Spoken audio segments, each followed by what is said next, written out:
Bom dia, senhoras e senhores, e obrigada por aguardarem. Sejam bem-vindos à teleconferência da IOSP Maximo para discussões dos resultados referente ao primeiro trimestre de 2021. Gostaria agora de passar a palavra ao Sr. Marcos Oliveira, presidente da IOSP Maximo.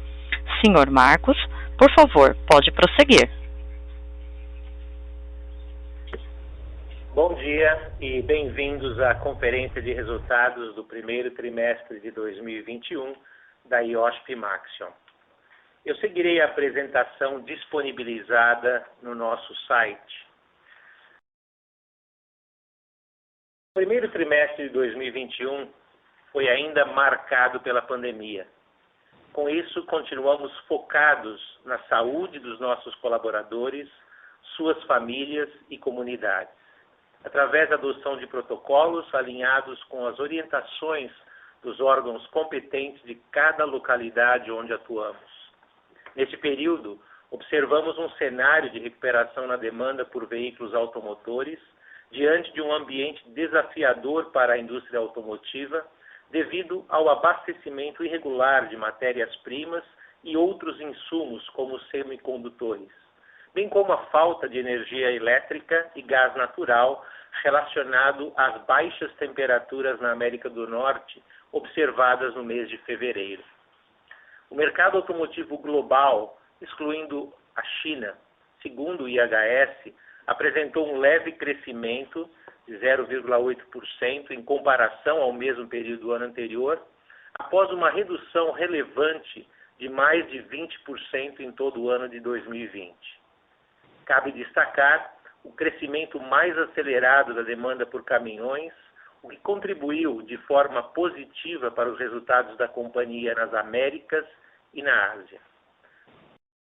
No slide número 2, podemos observar a recuperação do mercado global automotivo de veículos leves, depois de uma queda de aproximadamente 21% na produção de veículos leves em 2020, quando comparado ao ano de 2019, apesar dos desafios observados com a cadeia de suprimento, incluindo matéria-prima e semicondutores, e a abertura gradual em diferentes mercados relacionados à pandemia no primeiro semestre, o IHS mostra uma previsão de um crescimento de aproximadamente 15% na produção de veículos leves globais, excluindo a China, durante o ano de 2021. E um outro crescimento de 9% em 2022, levando a indústria automotiva aos patamares de 2019, já no próximo ano. A IOSP Maximo mantém sua agilidade e flexibilidade em adaptar-se às variações de demanda nos diferentes mercados onde atuamos. No slide número 3, podemos observar alguns dos principais destaques do primeiro trimestre de 2021 da companhia. Um aumento de 40,8% na receita líquida no primeiro trimestre de 2021, quando comparado ao primeiro trimestre do ano passado. Um EBITDA ajustado de 374,7 milhões, um aumento de 78,5%, com margem de 12%. Atingimos uma posição de caixa de 1,5 bilhão de reais no primeiro trimestre de 2021, um aumento de 33% em relação ao mesmo período do ano passado. Nossa alavancagem financeira, ou a dívida líquida sobre o EBITDA da companhia, ajustado de 5,73 vezes, e uma redução em relação ao quarto trimestre de 2020, quando foi de 6,46 vezes. Completamos importantes operações financeiras da companhia, como o waiver dos covenants para o ano de 2021, financiamentos através do BNDES e do BMDG, da ordem de 940 milhões de reais, e um bond de 400 milhões de reais, de dólares, dos quais falaremos posteriormente. No No slide número 4, podemos ver o aumento na receita operacional líquida consolidada da companhia de 40,8% no primeiro trimestre de 2021, atingindo 3,1 bilhões de reais nesse período. Esse aumento foi de aproximadamente 18% quando comparado ao primeiro trimestre de 2020, quando excluímos o impacto da variação cambial no período, que foi de 511,6 milhões de reais. O aumento da receita no primeiro trimestre foi impactado positivamente, principalmente por maiores vendas no Brasil, na América do Norte, na Ásia, e também o aumento nas vendas nos segmentos de reposição e trailers na Europa. Interessante observar que a receita da companhia no primeiro trimestre de 2021 cresceu em diferentes segmentos, mas cresceu também na Ásia, representando 11,4% da receita total da companhia, já mostrando o impacto da receita proveniente da nossa nova planta de alumínios na Índia, que está em processo de lançamento de ramp-up. Nossa receita também teve um impacto positivo da nossa nova planta de estampados no México, onde iniciamos o ramp-up ao longo do ano passado. No primeiro trimestre de 2021, a receita da América do Sul, principalmente o Brasil, representou 25% da nossa receita consolidada global e o restante do mundo representou 75% da nossa receita. No slide número 5, podemos ver a receita por produto e podemos ver o crescimento, principalmente na participação de rodas de aço para veículos comerciais, que em 2020, no primeiro trimestre, representou 19% da nossa receita e no primeiro trimestre de 2021 representou 23%, principalmente em função do crescimento do segmento de caminhões no Brasil, na América do Norte e na Ásia. No slide número 6, podemos ver a receita por cliente e podemos ver as variações de clientes que foram impactadas principalmente pelas variações de crescimento e de participações em diferentes segmentos da companhia. Podemos ver crescimento em alguns dos nossos clientes asiáticos e também o crescimento no segmento de reposição, que representou 5,6% da nossa receita no primeiro trimestre desse ano. No slide número 7, podemos ver o desempenho operacional em cada uma das principais regiões onde a companhia atua, começando pela América do Sul. O crescimento na receita operacional líquida da companhia foi de 52,4%, atingindo 785 milhões de reais no primeiro trimestre de 2021. Interessante observar que o crescimento na produção de veículos no mercado brasileiro foi de aproximadamente 0,8% para veículos leves e de 24,7% no segmento de veículos comerciais entre o primeiro trimestre de 2021 e o primeiro trimestre de 2020. No slide número 8, olhando agora a América do Norte, tivemos um crescimento de receita operacional de 30,2%, atingindo 869 milhões de reais no primeiro trimestre de 2021. Como eu mencionei anteriormente, impactada positivamente pelo crescimento do segmento de veículos comerciais e ainda afetada pelo abastecimento irregular de insumos, principalmente no segmento de veículos leves, que afetou a produção de algumas montadoras no mercado norte-americano. E podemos ver isso no desempenho do mercado em termos de número de veículos produzidos. A produção de veículos leves caiu 4,6% no primeiro trimestre de 2021, enquanto o segmento de veículos comerciais cresceu 3,4% quando comparado ao primeiro trimestre de 2020. A participação da receita da América do Norte na receita operacional líquida consolidada da companhia representou 27,8% no primeiro trimestre de 2021. No slide número 9, observando agora a Europa, temos um crescimento de 31,7% na receita operacional líquida da companhia, atingindo 1,1 bilhão de reais no primeiro trimestre de 2021. O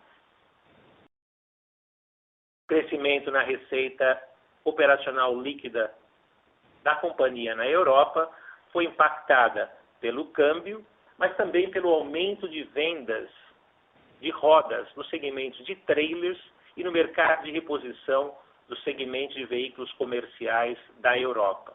Quando nós olhamos a produção de veículos no mercado europeu no primeiro trimestre de 2021, podemos observar um mercado relativamente estável entre o primeiro trimestre do ano passado e o primeiro trimestre desse ano no segmento de veículos leves e uma queda de 7,4% na produção de veículos comerciais no primeiro trimestre de 2021. No slide número 10, observando o mercado asiático e outros, principalmente a Ásia, podemos ver o crescimento de 87,7% na receita operacional líquida da companhia, atingindo 357 milhões de reais no primeiro trimestre de 2021. Podemos ver a recuperação na produção de veículos no mercado da Índia, um aumento de vendas no segmento comercial na China, o efeito do ramp-up da fábrica de alumínios da Maxion na Índia, que está em andamento, e a recuperação gradual do mercado na Tailândia. Quando olhamos especificamente os mercados da Índia e da Tailândia, podemos ver um crescimento na produção de veículos leves de 21,9% no primeiro trimestre de 2021 e um crescimento de 10,2% no segmento de veículos comerciais. A Tailândia, com um crescimento mais modesto, foi de 4,6% no segmento de veículos leves no primeiro trimestre de 2021, quando comparado ao primeiro trimestre de 2020. E podemos observar a participação mais representativa da Ásia na receita operacional líquida consolidada da companhia, crescendo de 8,6% para 11,4% no primeiro trimestre de 2021. No slide número 11, podemos ver o lucro bruto da companhia de 410 milhões de reais no primeiro trimestre de 2021, um crescimento de 122,2% quando comparado ao primeiro trimestre de 2020. E um crescimento na margem bruta da companhia de 8,3% no primeiro trimestre de 2020 para 13,1% no primeiro trimestre de 2020. Esse aumento no lucro bruto é devido ao crescimento da receita da companhia e a maior alavancagem operacional. E vemos aqui o impacto positivo das ações de reestruturações implementadas pela IOSP-Maxion ao longo do ano de 2020, já refletido no primeiro trimestre de 2021. No slide número 12, podemos ver o EBITDA ajustado da companhia de 375 milhões de reais no primeiro trimestre de 2021, um crescimento de 78,5% contra o primeiro trimestre de 2020, e um crescimento na margem EBIT da companhia de 9,4% para 12% no primeiro trimestre de 2021. Lembrando que tivemos despesas de reestruturações e impairments de 4,9 milhões de reais no primeiro trimestre de 2020 e 6,8 milhões de reais no primeiro trimestre de 2021. Também, lembrando que o primeiro trimestre de 2020 foi beneficiado pelo ganho referente à desvalorização da opção de compra de participação acionária de uma controlada, 25,7 milhões, e pelo ganho do processo judicial da exclusão do ICMS na base do PIS/COFINS na Amistad Action, que representou 5,1 milhões de reais. No primeiro trimestre de 2021, fomos beneficiados pelo ganho gerado pela venda de um terreno não utilizado na companhia, no valor de 2,5 milhões de reais. No slide número 13, podemos observar o lucro líquido da companhia de 52 milhões de reais no primeiro trimestre de 2021, comparado a 9 milhões de reais no primeiro trimestre de 2020. No slide 14, podemos ver a redução nos investimentos da companhia de 46% entre o primeiro trimestre de 2020 e o primeiro trimestre de 2021, quando investimos 59 milhões de reais. Excluindo o efeito da variação cambial, a redução dos investimentos no primeiro trimestre de 2021 seria de 54,% quando comparado ao primeiro trimestre de 2020. Os principais investimentos da companhia foram relacionados à saúde e segurança, manutenção, melhoria da produtividade e lançamento de novos produtos. No slide número 15, podemos observar a alavancagem financeira da companhia, ou dívida líquida sobre o EBITDA ajustado, de 5,73 vezes no primeiro trimestre de 2021, e uma redução sequente de 7,02 vezes no terceiro trimestre de 2020 para 6,46 vezes no quarto trimestre de 2020 e, finalmente, para 5,73 vezes no primeiro trimestre de 2021. Nossa dívida líquida foi de 4 bilhões e 57 milhões de reais e o nosso EBITDA ajustado dos últimos 12 meses foi de 709 milhões de reais. Lembrando que ainda aqui temos o impacto do negativo do segundo trimestre de 2020, quando a companhia teve um EBITDA impactado pela queda significativa de entre 70% e 80% na produção de veículos durante o segundo trimestre do ano passado. Podemos ver também um índice de liquidez da companhia de 0,46 vezes no primeiro trimestre de 2021. Até o final do primeiro trimestre de 2021, a companhia celebrou contratos de financiamento de longo prazo no valor de 940 milhões de reais. Esse montante não foi desembolsado durante o primeiro trimestre de 2021 na sua totalidade. Caso o valor das linhas tivessem sido desembolsadas, o índice de liquidez da companhia seria de 0,64 vezes.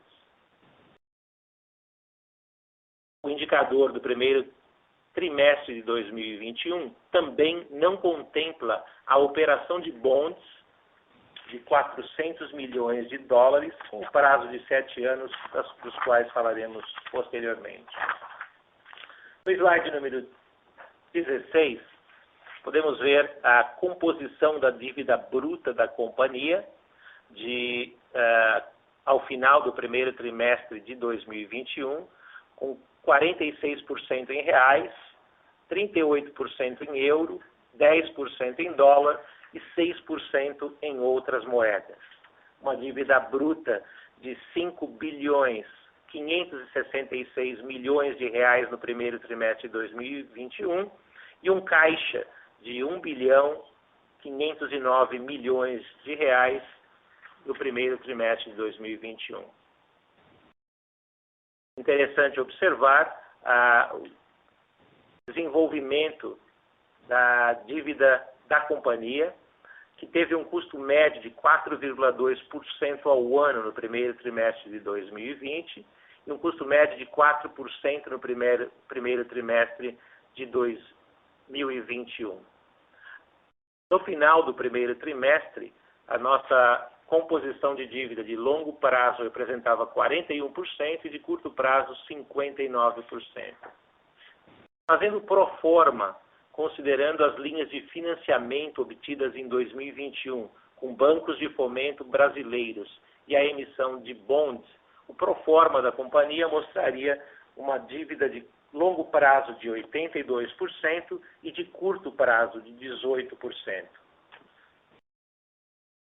O prazo médio da dívida líquida da companhia aumenta de 2,2 anos para 5,8 anos no cenário pro forma mostrado nessa página.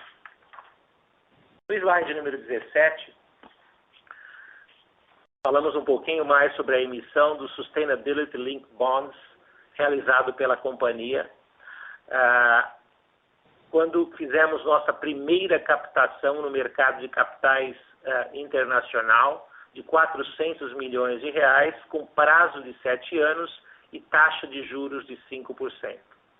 Nesse Emissions Sustainability Linked Bonds, estabelecemos uma meta de redução de 30% de gases de estufa até 2025, utilizando 2019 como baseline, e o que representaria um aumento de 0,25% nos juros se essa meta não for atingida. Nós divulgamos também uma meta de longo prazo de redução de 70% na redução de gases estufa até 2030.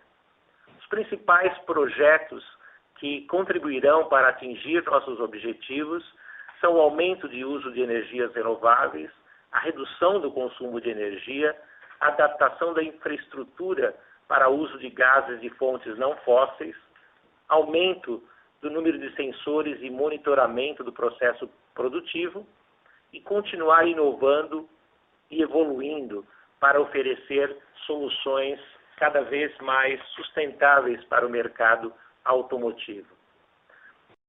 Dessa forma, nós aumentaremos continuamente nossos esforços em relação às questões de ESG, sendo um dos principais focos estratégicos da Iochpe-Maxion para os próximos anos.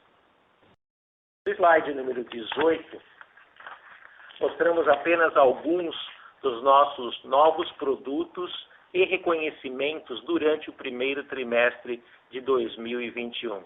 Tivemos o lançamento com sucesso de 5 novas rodas de alta performance na Europa.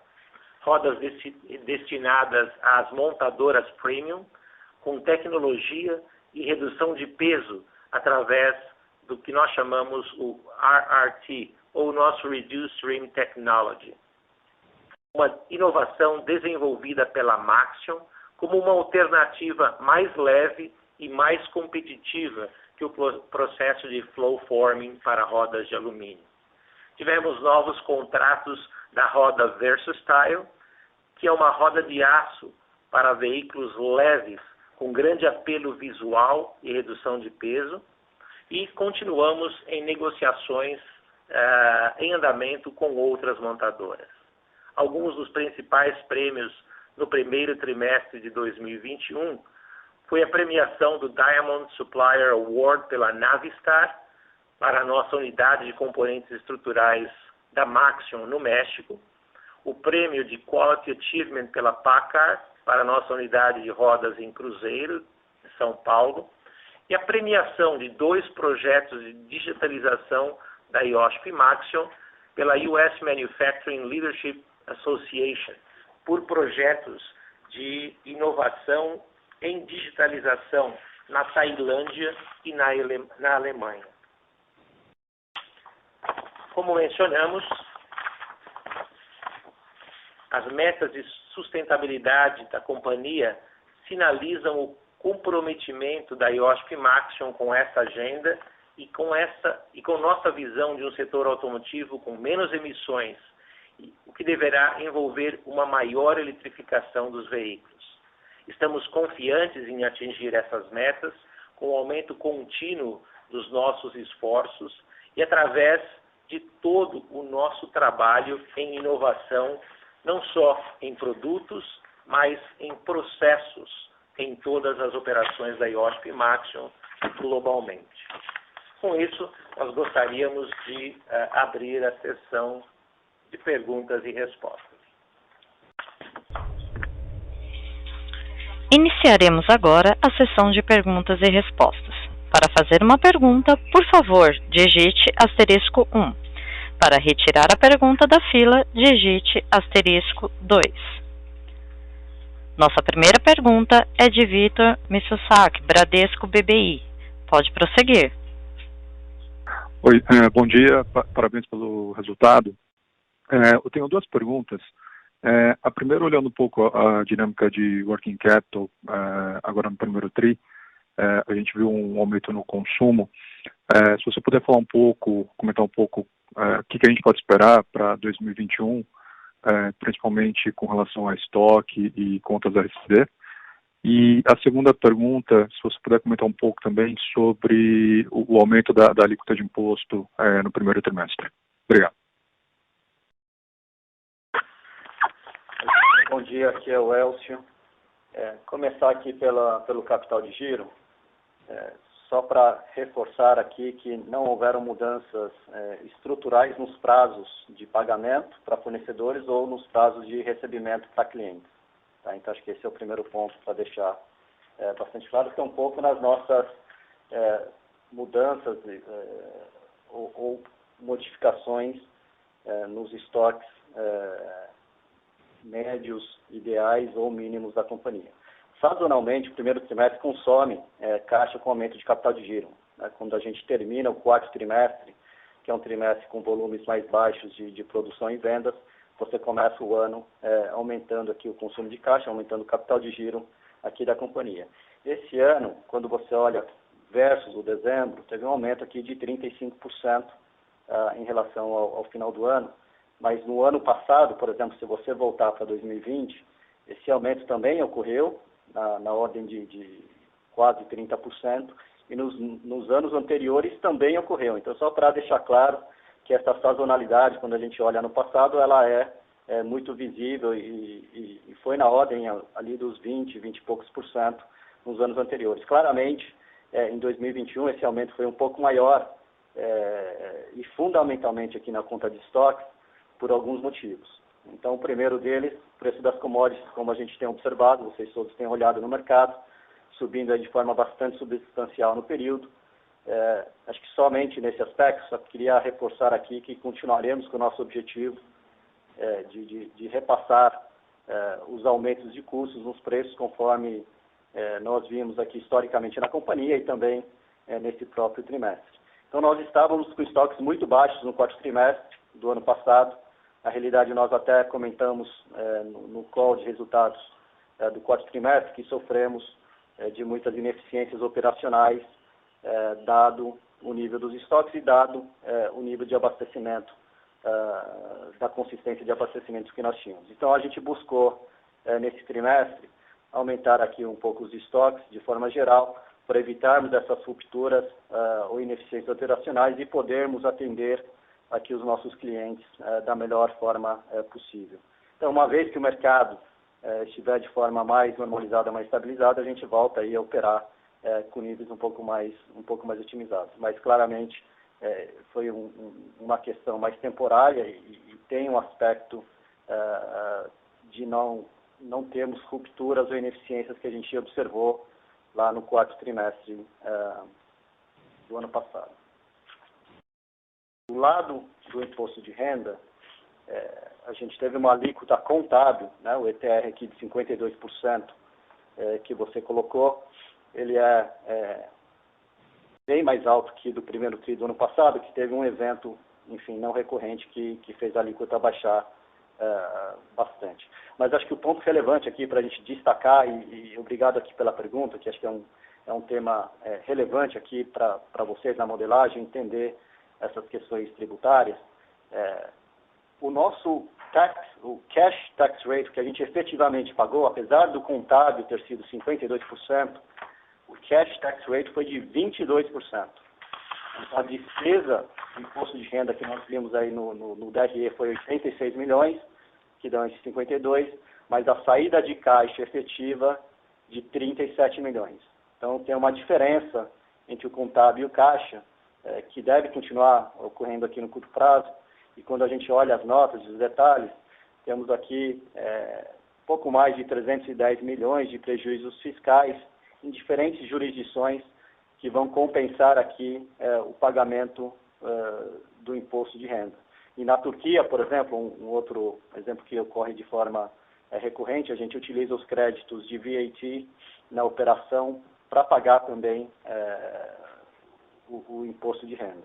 Então, durante o ano, e tem uma sazonalidade embutida aqui no primeiro trimestre, e à medida que a gente vai continuar gerando resultados em determinadas regiões e países, você vai mudando um pouco essa taxa efetiva, mas que o cash tax rate, ela também vai permanecer em patamares mais baixos, dado o volume dos créditos tributários que nós temos.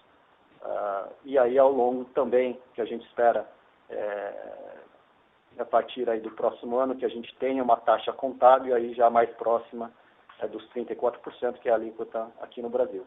Então, acho que só vale ressaltar aqui também que, durante os últimos anos, a companhia vem trabalhando e endereçando esse aspecto tributário nas reorganizações societárias que nós fazemos, sempre avaliando, né, cada um dos projetos sob o prisma de caixa. Todas as operações têm os seus custos e, eventualmente, tem impactos aí nos próprios créditos tributários que a gente vai analisando caso a caso e endereçando da melhor forma possível. Ótimo, obrigado. Nossa próxima pergunta é Caterine Xelar, Banco do Brasil. Pode prosseguir. Bom dia a todos, parabéns pelos resultados. Aqui do meu lado, eu gostaria de capturar aqui a visão da IOSP em relação aos impactos do encarecimento e falta de insumos, tanto na produção da IOSP quanto por parte dos clientes. Se vocês puderem compartilhar para a gente essa visão e também esse versus e visão IOSP e visão cliente, e quais as expectativas aí para o próximo semestre, quando que a companhia espera normalidade, nós agradecemos. Faço a minha segunda pergunta em seguida. Caterine, bom dia, obrigado pela pergunta. Primeiro, eu acho que o Elcio fez referência a isso com relação a insumos de uma forma geral, e falando de matéria-prima principalmente. O quarto trimestre do ano passado foi bastante impactado pela irregularidade no abastecimento, e o que nos forçou a trabalhar com um nível de horas extras e com uma quantidade de mudanças de programação nas nossas linhas de produção bastante elevada.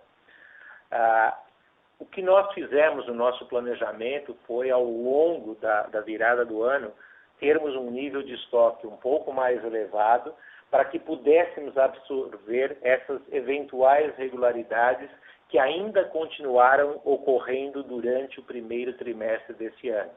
Essa irregularidade no abastecimento de matérias-primas não foi tão acentuada no primeiro TRI desse ano como foi no quarto TRI do ano passado, mas ainda nós continuamos observando ainda algumas dificuldades na entrega de determinadas matérias-primas no momento certo e de acordo com as especificações e o requerimento dos produtos a serem produzidos naquele momento, mas que foram absorvidas pelo estoque um pouco superior e que nos permitiram absorver isso sem um grande excesso na quantidade de horas extras ou mudança de velocidades de linha de produção. A melhora foi observada ao longo do primeiro trimestre, quando comparado ao quarto TRI, e esperamos que ela continue melhorando ao longo do segundo trimestre. Ela não está 100% regular nesse momento ainda, a gente ainda vê alguns soluços nesse abastecimento, em diferentes mercados, em diferentes países, incluindo o Brasil, mas ela tende a se normalizar ao longo desse segundo trimestre do ano. Com relação a semicondutores e a cadeia logística das montadoras, nós temos observado desempenhos ou impactos variados para diferentes segmentos e para diferentes montadoras em todo o mundo. Primeiro, o segmento de veículos comerciais tem sido menos impactado do que o segmento de veículos leves, isso em função da quantidade de semicondutores utilizados em caminhões. Ela é relativamente inferior ao número de semicondutores utilizados em veículos leves, que podem ultrapassar a casa dos 1.000 semicondutores em um veículo, na realidade. E a própria questão da tecnologia utilizada em caminhões e em veículos leves. Normalmente os veículos leves utilizam semicondutores, por terem vidas nas suas plataformas mais curtas, utilizam semicondutores de última geração, ou de gerações mais novas, que tem sido o grande desafio no abastecimento de semicondutores vindos da Ásia. O segmento de caminhões utiliza, por terem plataformas com vidas mais longas, normalmente utilizam semicondutores também com uma vida diferenciada e não tão recente, o que permite um impacto, o que tem impactado de forma menor o segmento de caminhões. No nosso caso, o que nós temos visto pelo nosso mix de clientes, pelo nosso mix de produto e pelo próprio mix dos nossos negócios, lembrando que aproximadamente 40% da nossa receita, um pouquinho mais inclusive, vem do segmento de veículos comerciais globais, tanto em componentes estruturais como em rodas. O combinado dos dois, mais de 40% da nossa receita, vem do segmento de veículos comerciais. Então, essa composição de diversidade geográfica, diversidade de segmentos, diversidade de clientes, tem feito com que o impacto de semicondutores tenha sido menor para nós. Nós vimos algumas reduções de produção dos nossos clientes no primeiro trimestre, alguma coisa durante o segundo trimestre, mas ela não tem sido tão significativa na nossa receita consolidada quando nós olhamos segmento de veículos leves, segmento de veículos comerciais, rodas de aço, rodas de alumínio, componentes estruturais para veículos leves e componentes estruturais para veículos comerciais. Nós acreditamos que essa situação para a indústria de uma forma geral, apesar do impacto não estar sendo tão significativo para nós acreditamos que o impacto mais importante para a indústria será durante o segundo trimestre desse ano, tendendo a aproximar-se da normalização ao longo do segundo semestre do ano. Interessante mencionar também que o que nós temos escutado dos nossos clientes, temos escutado das montadoras, e aqui eu falo do segmento de veículos comerciais e do segmento de veículos leves globalmente, é que a demanda existe. Existem pedidos dos grandes frotistas para caminhões na América do Norte, na América do Sul, existem inventários reduzidos de veículos leves nos diferentes continentes onde nós atuamos. Então, o que as montadoras têm nos dito consistentemente, tanto no segmento de veículos leves como no segmento de veículos comerciais, em todo o mundo, na Europa, na América do Norte, na América do Sul, na Ásia, é que eles pretendem produzir aquilo que eles eventualmente não consigam produzir durante o segundo trimestre por eventuais falhas na cadeia de suprimento, pretendem produzir isso durante o segundo semestre.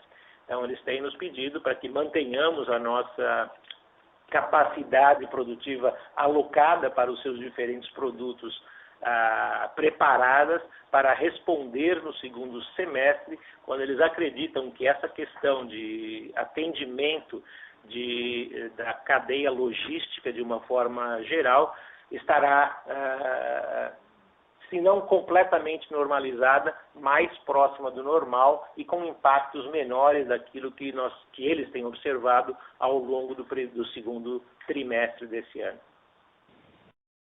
Excelente, muito obrigada pela explicação. A minha segunda pergunta é relativa aos movimentos de reestruturação que a gente viu a IOSP realizando nos últimos trimestres, né? Se a gente espera algum movimento remanescente adiante e também tendo em vista essa capacidade de atender esse mercado ao nível de demanda esperada, se vocês pretendem realizar ou recompor algum nível de investimento histórico e quais seriam os direcionadores para esse investimento? Catherine, as nossas grandes ações de reestruturação ocorreram o ano passado. No ano passado nós gastamos mais de 170 milhões de reais em reestruturações, em impairments, em todo o mundo, incluindo o fechamento da nossa fábrica de rodas de aço em Akron, Ohio, nos Estados Unidos. Essa transição, esse fechamento da fábrica ocorreu ao longo do segundo semestre do ano passado e no comecinho, na entrada de 2021, quando nós tínhamos ainda alguma produção a ser terminada na fábrica de Ohio, antes de nós transferirmos a produção daquela fábrica para a nossa fábrica de São Luís Potosí, no México, e para a fábrica de Sedalia, em Missouri, nos Estados Unidos. Então tinha um pouquinho ainda ocorrendo ao longo do primeiro trimestre desse ano, mas as grandes despesas de reestruturação e impairments ocorreram o ano passado.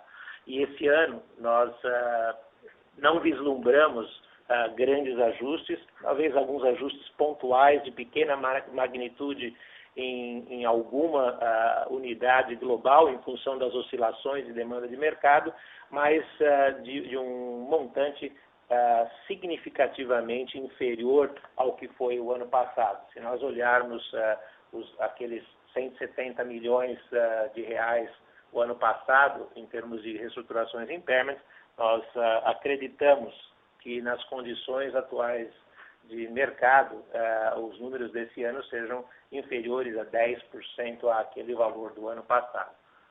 Com relação a investimentos, nós reduzimos os nossos investimentos, como foi observado no segundo semestre do ano passado e no primeiro trimestre desse ano, focando muito os nossos investimentos nas questões de segurança e saúde, na manutenção básica das nossas fábricas e no lançamento de novos produtos. Então, nós fizemos uma redução importante no primeiro trimestre desse ano. Nós continuaremos administrando os nossos investimentos ao longo desse ano, com um foco muito grande no retorno dos investimentos que estarão sendo feitos, e eles estarão ainda muito focados exatamente nas mesmas prioridades do primeiro trimestre, que foram realmente a questão de saúde e segurança e o lançamento de novos produtos. Nós ganhamos uma série de novos programas o ano passado, que estão sendo lançados ao longo do segundo semestre desse ano e ao longo do ano de 2022, e para os quais nós precisamos fazer os investimentos para lançamento. Também temos a construção da nossa fábrica de rodas de aço na China. É uma fábrica que está sendo construída em parceria com a Dongfeng.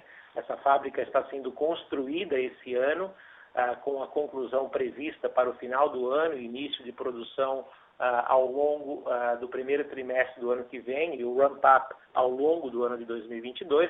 Então, temos ainda esse projeto que está relacionado ao aumento do nosso footprint de rodas de alumínio na Ásia, que é onde nós queremos crescer mais ao longo dos próximos anos. E também temos a finalização do ramp-up da fábrica de rodas de alumínio na Índia.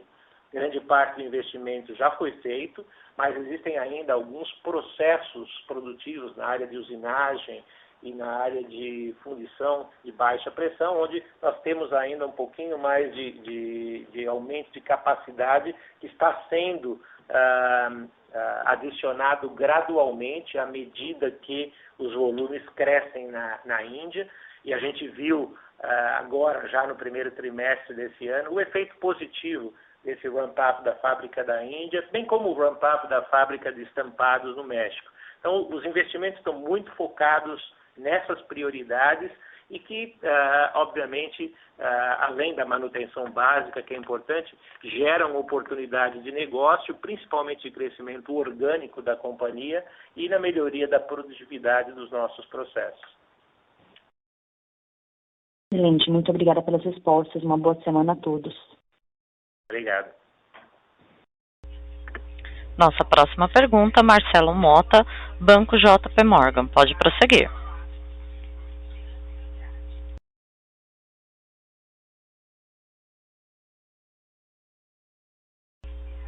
Marcelo, seu microfone já está aberto. Você pode fazer sua pergunta. Oi, bom dia. Conseguem me ouvir? Sim, pode prosseguir. Sim, são duas perguntas. A primeira é sobre a questão da margem bruta. Se vocês pudessem comentar, enfim, quanto foi devido a talvez matérias-primas que foram compradas ainda com preço mais baixo, mas que capturaram um maior valor na questão do preço de venda, enfim, qual que é a tendência que vocês veem para a margem bruta, dado esse contínuo aumento aí que a gente vê nas principais matérias-primas.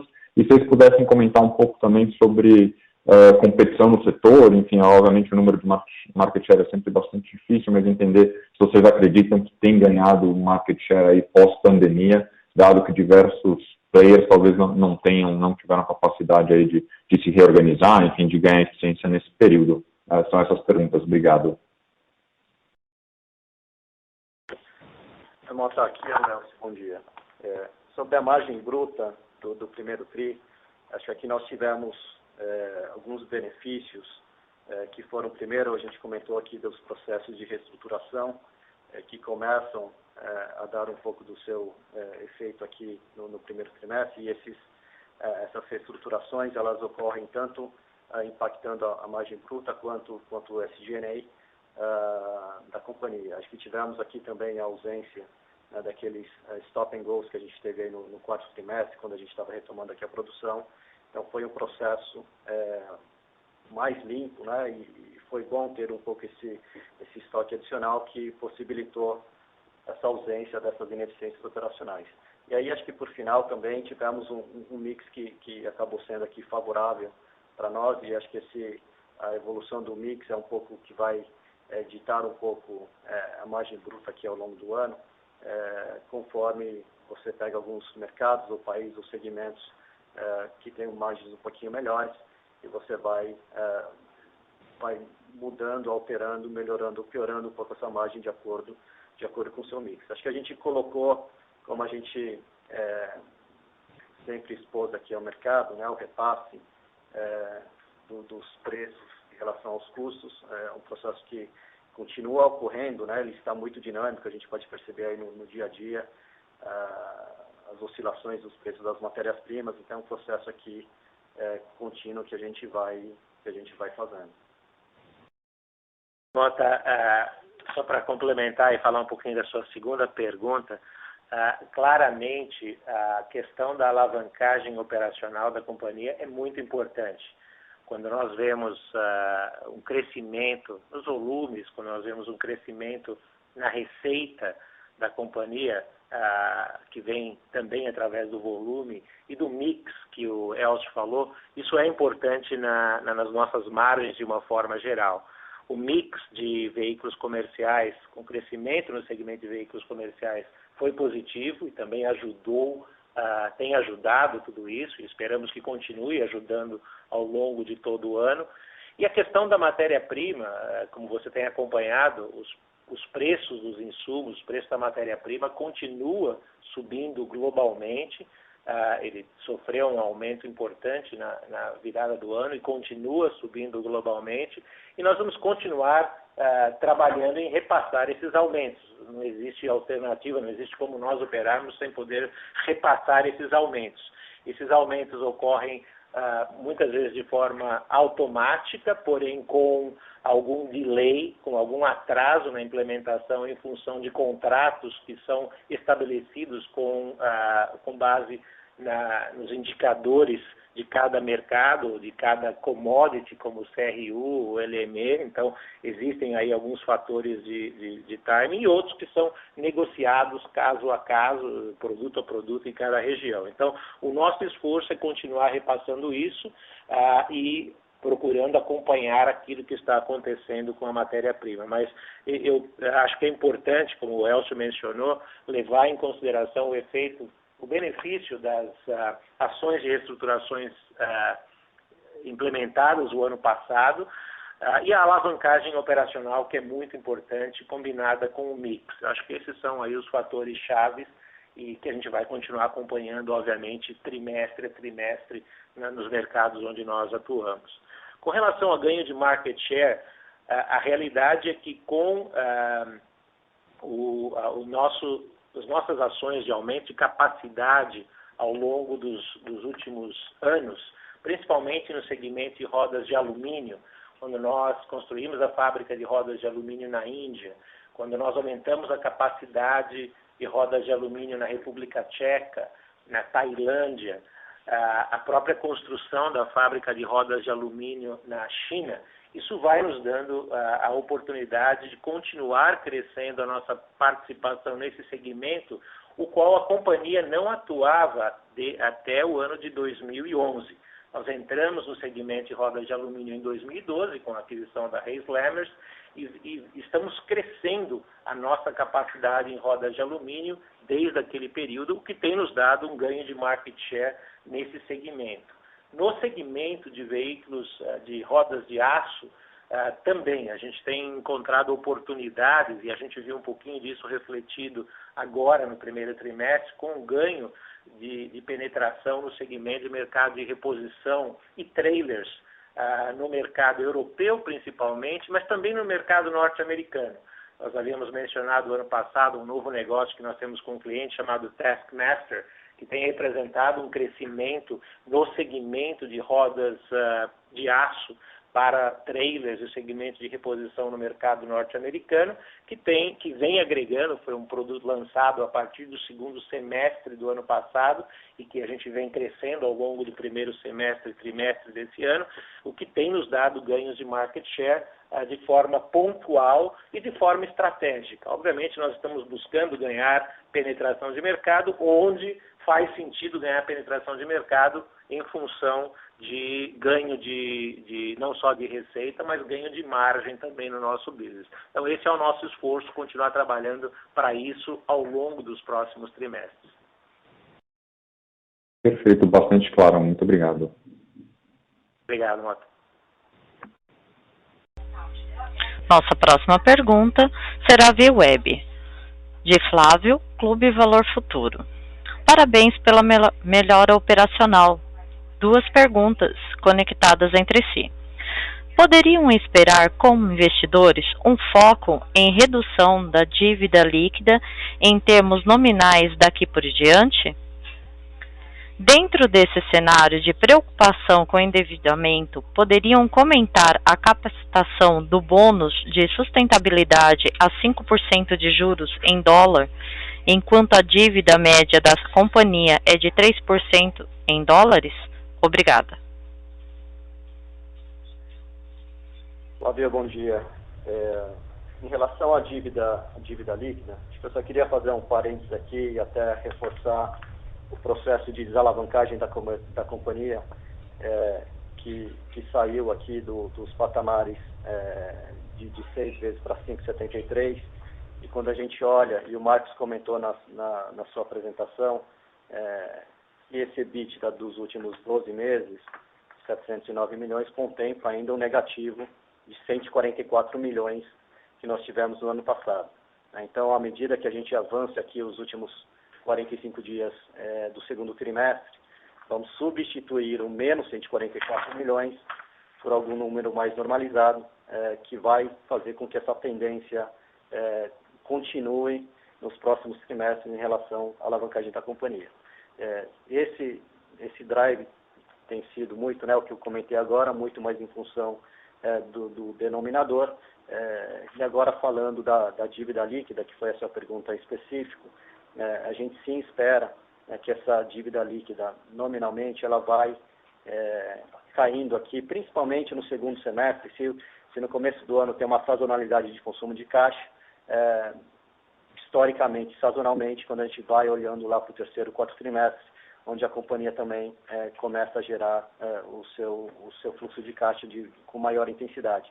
A gente espera, à medida que os resultados, obviamente ainda é muito cedo no ano, ainda tem bastante coisa para acontecer, mas de forma normal, a gente espera um bom ano, como até pelas próprias previsões aqui de volume do IHS, com um forte volume aqui indo para o segundo semestre e também a sua geração de caixa. Em relação ao custo da dívida, a gente emitiu aqui o bonds com yield de 5,25%, um cupom de 5%. Ele, na verdade, ele redefine, junto com a operação do BNDES, todo o reperfilamento da dívida da companhia, aumentando o seu prazo médio, né, de 2,2 anos para 5,8 anos, que acho que é onde nós efetivamente queremos estar nessa magnitude de prazo.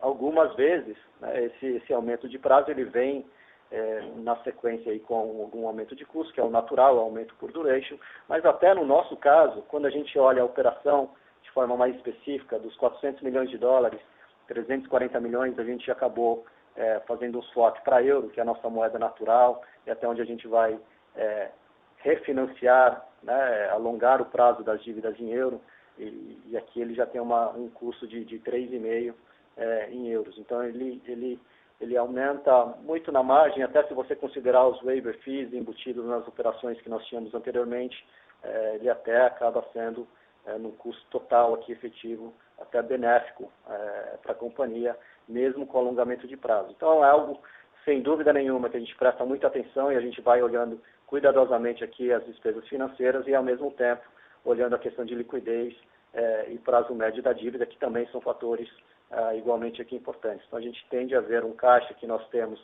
com 1,5 bi fechando aqui o trimestre, e a gente sempre comentou que esse patamar de 1,6 bi do trimestre passado, 1,5 bi aqui agora, ele ainda é bastante elevado, não são os patamares normais, e à medida que a gente avance nos próximos períodos com a normalização aqui dos mercados, a gente tende a ver uma redução do caixa, junto com a amortização da dívida bruta, reduzindo assim, né, o custo de carregamento desse caixa. Então a gente está muito atento aqui nessas questões. Obrigado.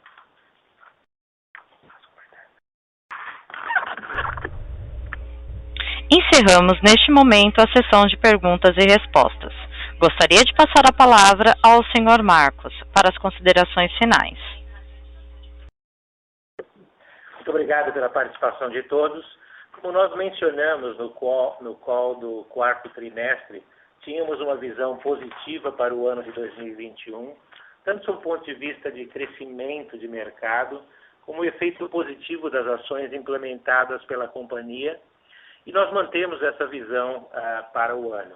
Os resultados do primeiro trimestre de 2021 demonstram o benefício da diversificação da companhia em suas diferentes geografias, base de clientes, portfólio de produtos e segmentos de atuação, veículos leves e veículos comerciais.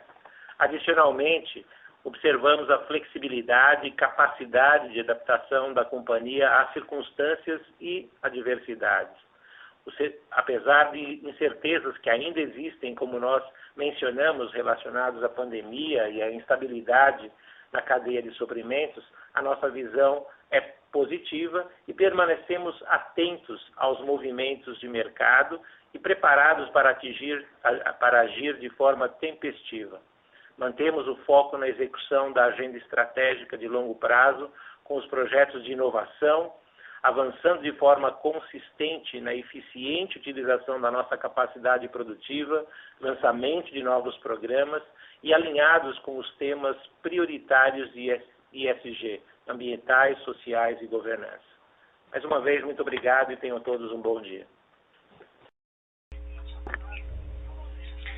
teleconferência da IOSP Maisson está encerrada. Agradecemos a participação de todos, tenham um bom dia e obrigada por usarem a Chorus Call.